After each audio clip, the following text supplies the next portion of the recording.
Welcome to The Scenes, Arizona's underground television entertainment magazine.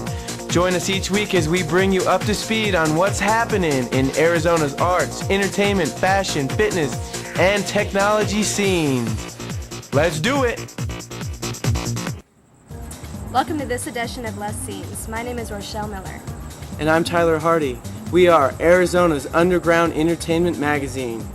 On this show, we want to introduce you to who we are and what we're all about. If you want to know the best places to be seen, or what about who's hot in the music scene, you've got the right show, baby. we're real people making a scene that's really out there, so if you don't know about it, then we're going to show you. We're not trying to appeal to everyone. That would be impossible. But we do want to relate to those select few who really want to know what's going down in Arizona. So join us, come along for the ride, check it out, and let us know what you think. Our first documercial is with one of the real mover and shakers of Arizona. Besides being one of the most progressive DJs around, he also has a radio show on the Edge, and he owns one of our best night spots called Club Freedom, formerly known as Pompeii. He also owns Plastic Records in Tempe, which has released over 30 remixes with distribution worldwide. And with all that, he's worked with the Backstreet Boys and Madonna, so he is our hot pick for the week. Here is Markus Schulz. We're here with Markus Schulz. So why don't you tell us a little bit about how you create? I get the vocal track, just the vocals, nothing else, and I recreate the entire music bed for it. So obviously I start off with a melody and some generic drum beats, and then really start tinkering, getting deep into the sounds and just making sure that it hits really hard and it's really out there.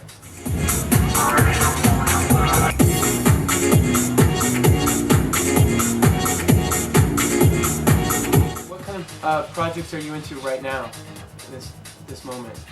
Well, I've always enjoyed taking something that's more commercial and giving it the underground feel, or the feel of like a legitimate club. Like what I did with the Backstreet Boys is, did that exact same thing, just give it this weird, clubby, you would never know it's the Backstreet Boys until all of a sudden you hear the vocals come in and you're like, oh my god, this is the Backstreet. Yeah. Whoa! With Madonna, it was the story behind the whole Madonna thing was Warner Brothers came to me and said, hey, we got this Madonna track, it's an old classic remake, can you play it? And I said, there's no way I can play this, it's just too slow, it's just not my vibe whatsoever. And they're like, well, what can you make it your vibe? Can you? And I did that, and we sent the track over to Madonna after we got done with it. And she was actually filming the Evita movie, and she liked it so much that Warner Brothers put it out, and it was Love Don't Live Here Anymore, and I collaborated with C.L. McSpadden on that track, and that was kind of our Madonna moment. It was a lot of fun, definitely a lot of fun, because you got to hear what she did in the studio. It's amazing to hear some of the outtakes from it. You can really hear how talented an artist really is just from hearing the outtakes, stuff that the general public never gets to hear.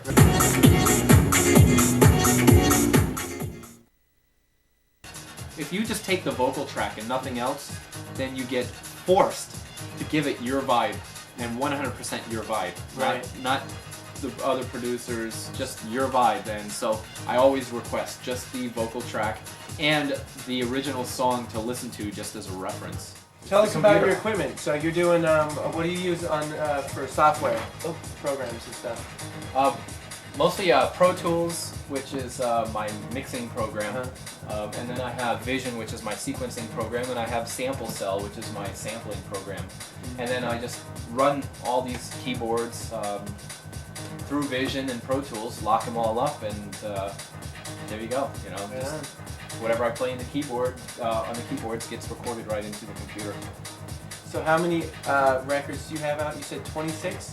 We have 29. We're on our 30th release right now on Plastic. And then I've done probably well over 60 remixes for major and independent labels. Wow. So that's how many releases per vinyl? Like 5,000, 10,000, something like that? For the Plastic releases? Yeah. Yeah, worldwide probably about that. And the big thing though is licensing. What you try to do is you put out records that Europe will come in and buy up. For example, my song "You Won't See Me Cry," we've licensed to like 3 or 4 different labels in Europe, and each one of those labels then takes it over and they put it out, and then we get the royalties and the advances and things like that from it. Each week, we'll introduce you to someone who is part of the scene that makes Arizona bump. You are watching now. With hundreds of television shows produced, we know the formula of giving our clients a product that will work and at an